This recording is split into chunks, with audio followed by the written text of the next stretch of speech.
Assalamualaikum warahmatullahi wabarakatuh. Perkenalkan, nama saya Umi Fadilah. Di sini saya akan melakukan praktik tarik nafas dalam dan batuk efektif. Pertama, kita siapkan alat, yaitu di sini ada nirbeken, pot seputum, handuk, dan tisu. Assalamualaikum Ibu. Waalaikumsalam. Perkenalkan, nama saya Umi Fadilah. Nah, hari ini saya ingin melatih Ibu untuk batuk efektif. Apakah Ibu bersedia? Iya, bersedia. Kurang lebih waktunya 5 menit. Ibu bisa duduk? Bisa. Saya bantu ya, Bu. Nah, Ibu masih susah mengeluarkan dahak ya, Bu ya? Iya. Nah, kalau begitu saya persiapin alatnya dulu. Baik. Bentar ya, Bu.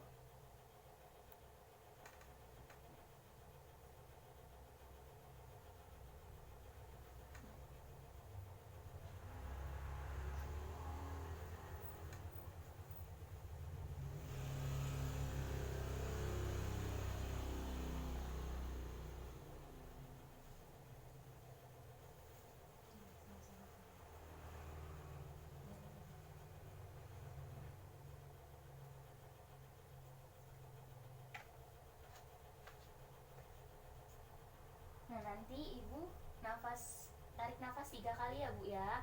Nah, yang ketiganya nanti Ibu tahan langsung.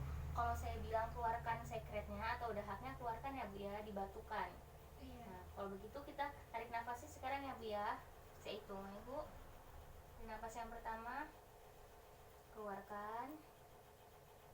Tarik nafas lagi yang kedua, keluarkan. Tarik nafas lagi yang ketiga, tahan ya, Bu. Batukan, Bu. Nah,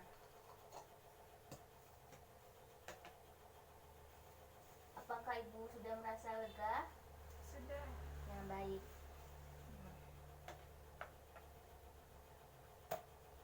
Baik, Bu, bisa tidur lagi.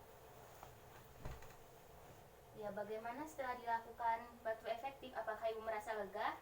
Iya, lega. Nah, kalau begitu saya ingin pamit dulu ya, Bu ya. Kalau misalkan Ibu butuh bantuan, bisa memanggil saya di nurse station melalui keluarga Ibu. Kalau begitu saya pamit ya, Bu. Iya. Wassalamualaikum. Waalaikumsalam. Nah, itulah tadi pelaksanaan praktik tarik nafas dalam dan batuk efektif. Bila ada kekurangan, saya mohon maaf. Kepada Allah saya mohon ampun. Saya akhiri. Wassalamualaikum warahmatullahi wabarakatuh.